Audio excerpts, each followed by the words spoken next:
Hello, beautiful people, and you are looking live at Holton Arena.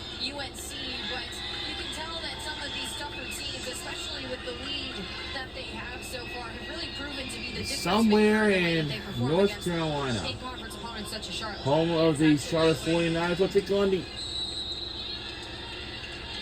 East Carolina Pirates. Ranked first in the American. So with the Charlotte 49ers taking on the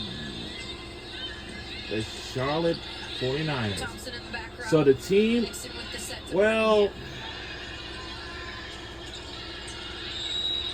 just barely outside point Charlotte. That was Gilreath with the swing. Well, it doesn't matter which teams we'll be rooting for, but so yeah. Actually, let's root for East Carolina Pirates. We have some cheerleaders behind. It's good to know.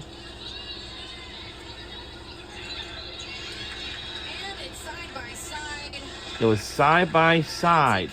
And Rick's big block, always a good momentum shifter for Charlotte here as they try and score some points to get back into this game.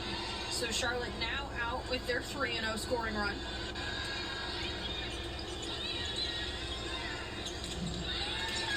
Antic on the slide.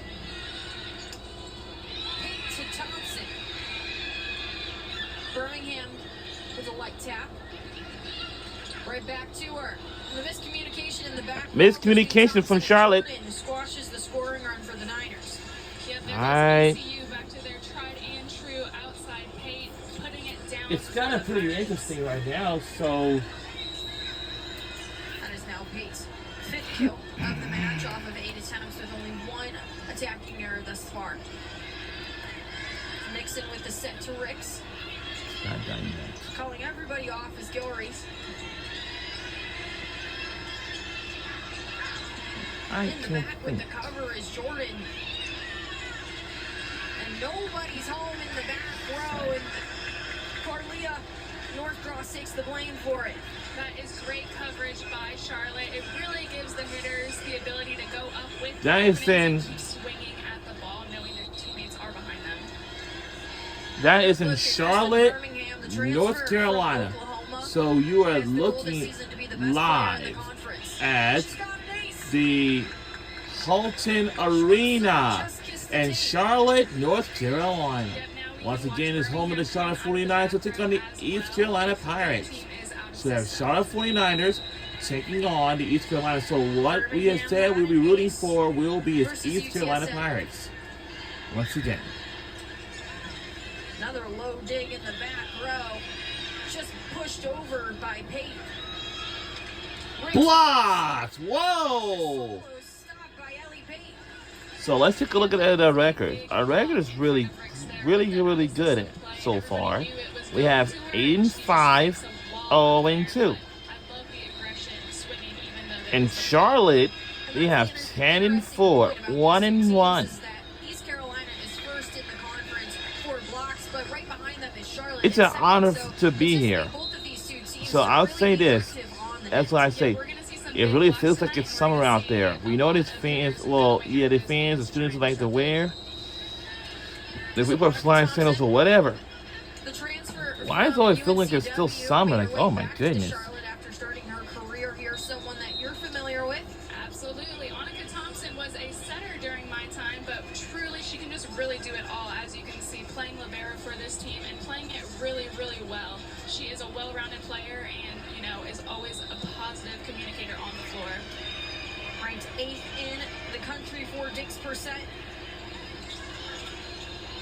Just barely can keep it up for Jordan.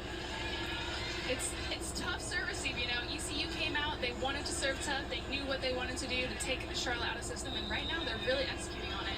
And that's something you're familiar with here, especially inside of Halton. It has a couple of extra challenges to the floor. Yeah, it does. I don't know what it is about the air in this gym, but even at the home field advantage, you know, it is tough to service in this gym. What a block by Fuente and Jordan on the left side. Big block there.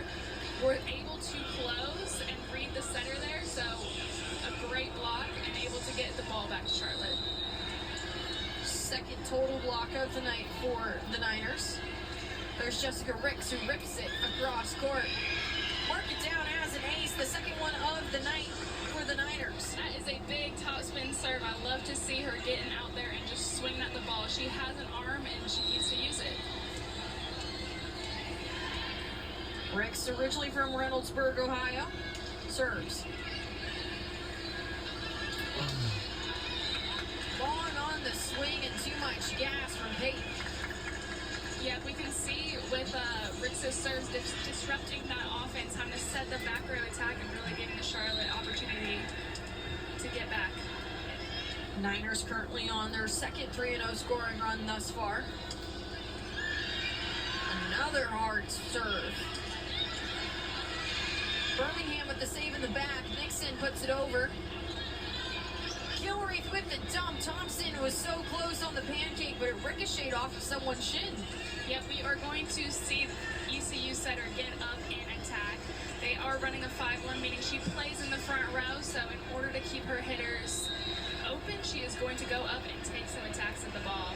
And that's something that Coach Augustine said that he was proud of having her on the team, is she's a very active setter. She's got multiple points and opportunities as those dumps come, and she will take advantage of the moments. Yep, and she definitely needs to. It helps her hitters, and, you know, we can see her also get points and score.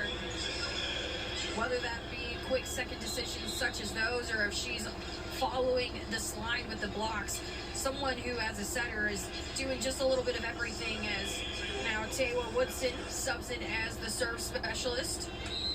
East Carolina still with that 1-point advantage after having a 7-0 run here early in set one.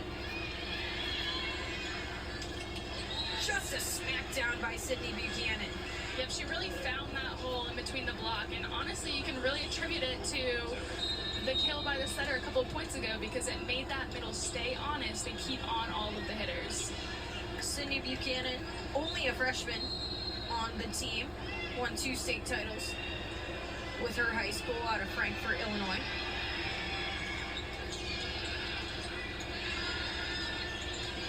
Ricks with the soft hit.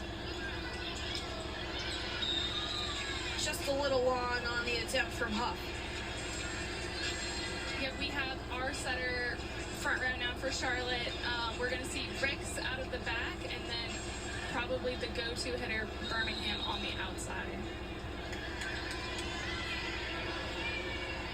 So Gilreath with the serve.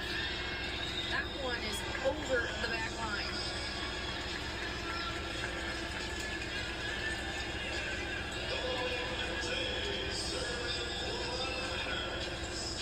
And now marks down the third service error for East Carolina. And Puente back to serve. She trained with the Dominican national team, or Dominican Republic national team, this entire summer and competed with them as well. And that was part of her preseason training. So when she got back to campus, in comparison to the rest of her teammates, she had already been playing at that game speed and had to make the adjustments back to this style of volleyball.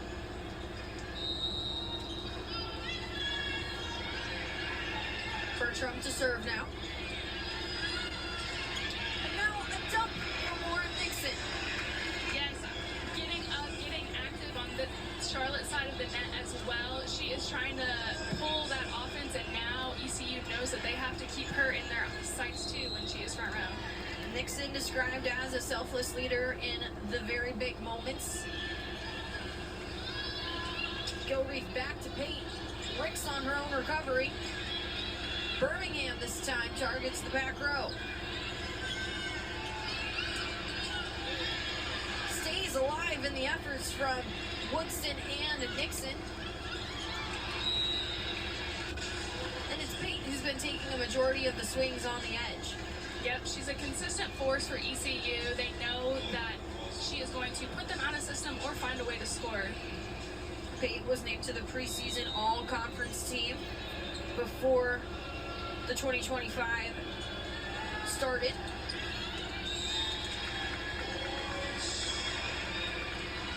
As the serve from North Cross goes long. Yep, they are still targeting those aggressive serves to keep Charlotte out of system.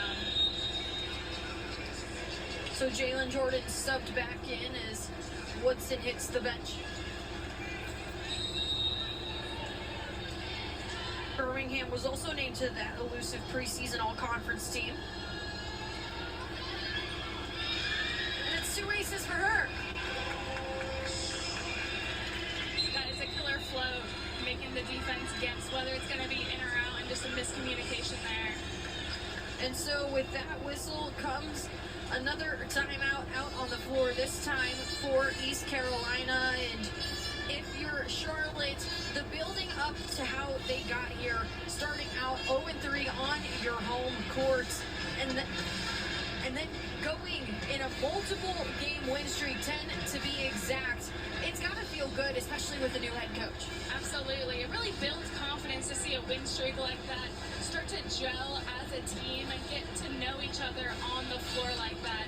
And being able to win and find success just gives you so much confidence going into conference play, knowing you know how to win and knowing you know how to score. Thompson being 14th in the country, and as a team, 10th in the nation for 17.2 digs per set. But as a whole, especially in your day, or especially when you were playing here inside of Halton, what were some of the strategies as an upperclassman to try and make some of that growing pain less painful? Yeah, I think, a lot of leading by example and just showing people how it's done on the court and just supporting people and your teammates and making sure that they know that they're doing a great job, and you can assist them to try and find a way to win. And that's certainly been the story for the Niners as that 10-game win streak came to a close versus UTSA. Pate right back at it. This time it's Jordan who splits the block. Yeah, she's able to cut inside the middle blocker there. It's a great swing. The set brought her inside a little bit, but the block set up too far out, so she was able to make that cut. So the 3-0 scoring run continues for the Niners as we see our first tie here this evening. And for the first time this match, we'll see Elena Kovacevic, originally from Belgrade, Serbia, serves. White tap up and over works for Huff. Yeah, she has been a powerhouse on the right side all night, so she's able to mix it up with that tip and catch Charlotte off guard. We are on American on ESPN Plus app. And in those Like this decision-making American moments, on especially ESPN. when you're on the edge, what is the deciding factor of putting your full swing into it versus just lightly tapping? Well, to Charlotte's credit, they were closed on that block. There was a wall in front of her, and so she was able to tip right over it because she'd been hitting all night and really catch them on their heels there. And closing the block on the other side is Pate. And like I mentioned, this is going to be a strong match, one way or the other for blocks. I don't know what to say.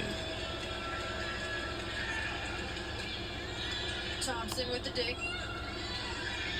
Ricks.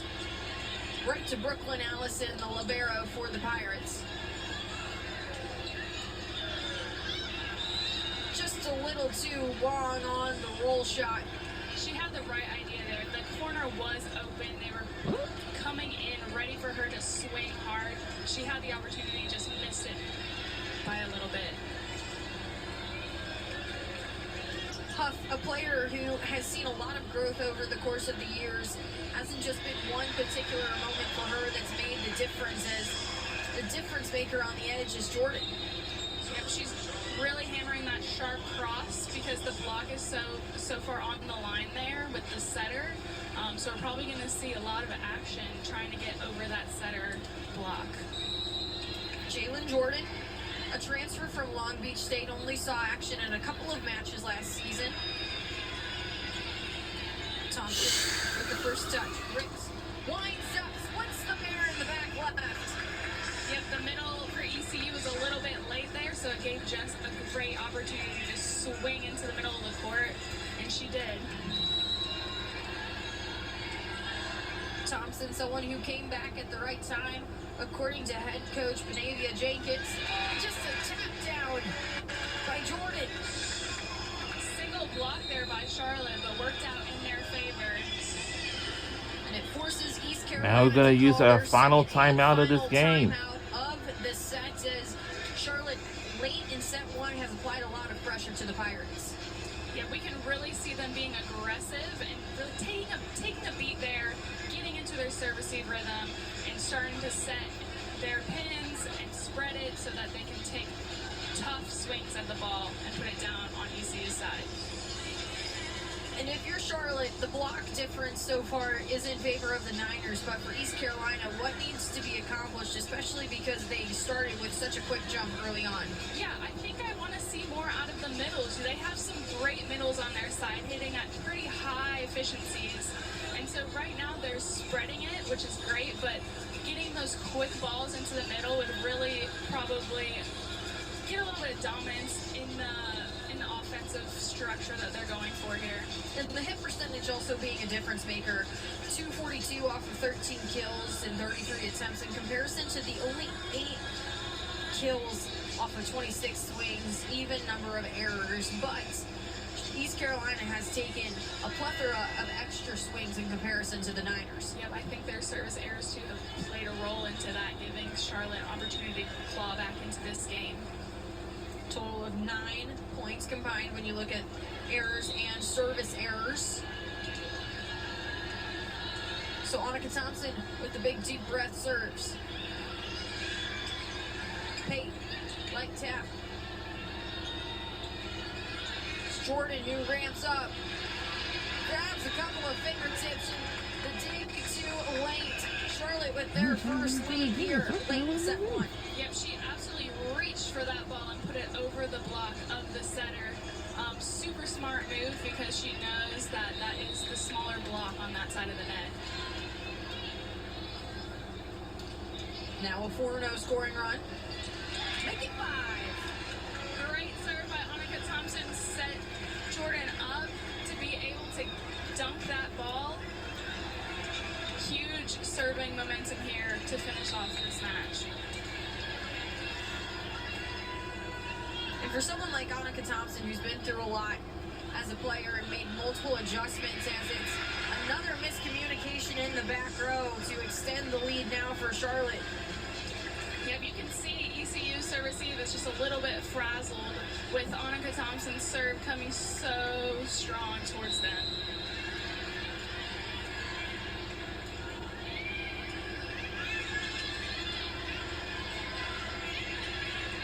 Nixon calls it off.